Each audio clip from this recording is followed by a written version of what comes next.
Hello दोस्तों, स्वागत है मेरी वैष्णव एजुकेशन क्लासेस में। आज मैं आपके लिए लेके आया हूँ कक्षा 11 का अर्थशास्त्र पेपर। दोस्तों, ये बहुत तेज़ी से वायरल हो रहा है। दोस्तों, हो सकता है इसी में से आपको कुछ क्वेश्चन देखने को मिले। पहला क्वेश्चन आपके लिए है सही विकल्प। सांख्यिकी विश्लेषण का विज्ञान है गुणात्मक आंकड़ों का, मात्रात्मक आंकड़ों का, दोनों ए एवं बी, इनमें से कोई नहीं। सांख्यिकी एवं अर्थशास्त्र है अलग अलग संबंधित प्रतियोगी उपरोक्त में से कोई नहीं। दोस्तों, पेपर में जाने से पहले एक बार इसको जरूर देख लें। कौन से आंकड़े अन्वेषक द्वारा स्वयं एकत्रित किए जाते हैं? प्राथमिक समांक, द्वितीय समांक, दोनों ए एवं बी, उपरोक्त में से कोई नहीं। एक चर के औसत मूल्य को कहा जाता है माध्य, माध्यिका, बहुलक, सूचकांक। भारतीय अर्थव्यवस्था है पूंजीवादी, समाजवादी, मिश्रित, उपरोक्त सभी। दंड आरेख, एक विमीय आरेख, द्विविमीय आरेख, बीमा रहित आरेख, इनमें से कोई नहीं। दोस्तों, दूसरा क्वेश्चन है सत्य सत्य बताइए। आंकड़ों के अनेक स्रोत होते हैं। सूचक स्वयं प्रश्नावली भरते हैं। माध्यिका वह मूल्य है जिसकी आवृत्ति सबसे अधिक बार होती है। ब्रिटिश काल में भारत की राष्ट्रीय आय की गणना का पहला प्रयास दादा भाई नौरोजी ने किया था। घंटा, दिन, हफ्ता व महीना भौगोलिक वर्गीकरण का उदाहरण है। अंग्रेजी ने नकदी फसलों के उत्पादन पर जोर दिया। आंकड़ों के अनेक स्रोत होते हैं। दोस्तों, प्रश्न क्रमांक दूसरा है खाली रिक्त स्थान है। प्रश्न क्रमांक दूसरा रिक्त स्थान है।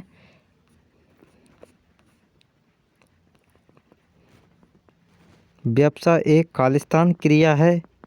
पैसे के लिए विशिष्ट खालिस्तान एवं तकनीक की आवश्यकता होती है। साझेदारी फर्म का पंजीयन खालिस्तान है। संयुक्त हिंदू परिवार के मुखिया को खालिस्तान कहते हैं। खालिस्तान क्षेत्र में प्रायः पूर्ण प्रतियोगिता पाई जाती है। B2C व्यापार अर्थात व्यवसाय का खालिस्तान से व्यापार। वन्य प्राणी संरक्षण अधिनियम सन खालिस्तान में लागू हुआ। प्रश्न क्रमांक चौथा। दोस्तों, इसमें प्रश्न क्रमांक गलत डल गया है। प्रश्न क्रमांक चौथा है सही जोड़ियाँ बनाइए। साझेदारी अधिनियम, रोजगार सहकारिता अधिनियम, पैसा बैंकिंग अधिनियम, क्रय विक्रय। प्रश्न क्रमांक पाँचवा। एक शब्द वाक्य में उत्तर दीजिए। दो देशों के मध्य होने वाले व्यापार को क्या कहते हैं? बड़ी मात्रा में वस्तु के क्रय विक्रय को क्या कहते हैं? सार्वजनिक कंपनी में न्यूनतम सदस्य संख्या कितनी होती है? अतिपूर्ति अनुबंध किस बीमा में लागू नहीं होता है? ऐसा केंद्र जहां 24 घंटे रुपए निकालने की सुविधा रहती है। व्यवसाय को किनके द्वारा संरक्षण प्रदान किया जाता है? व्यवसाय संगठन का सबसे प्राचीन स्वरूप कौन सा है? दोस्तों, अगर आप मेरे चैनल पर नए हों तो कृपया चैनल को लाइक, शेयर एंड सब्सक्राइब कीजिए और बेल आइकन प्रेस कीजिए। दोस्तों, छठवां क्वेश्चन है सत्य असत्य में उत्तर दीजिए। वस्तु के क्रय विक्रय को उद्योग कहते हैं। आर्थिक क्रियाओं का संबंध मुद्रा से नहीं होता है।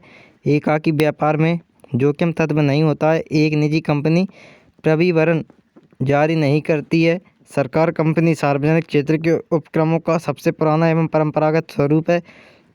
स्थायी जमा खाते में ब्याज की दर अधिकतम होती है। प्रश्न क्रमांक 10वां है चित्र में प्रदर्शन से किसे कहते हैं? अथवा इसके अथवा में क्वेश्चन दे रखा है द्विविमीय चित्र किसे कहते हैं? प्रश्न क्रमांक 11 बहुलक किसे कहते हैं? अथवा में दे रखा है माध्यिका के दो लाभ लिखिए।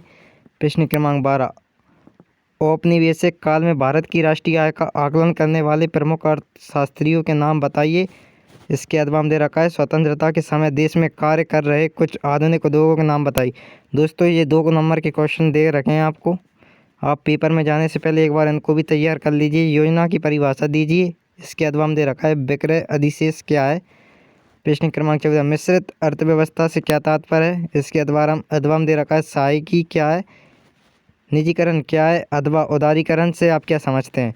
प्रश्न क्रमांक 16 बिंदु रेखीय प्रदर्शन के लाभ लिखिए। अथवा में दे रखा है प्रश्नावली तथा अनुसूची में अंतर लिखो।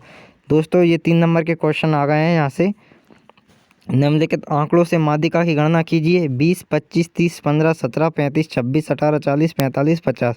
अथवा निम्नलिखित आंकड़ों के से समांतर माध्य ज्ञात कीजिए। 48, 32, 42, 39, 36, 48, 41, 44, 37, 48।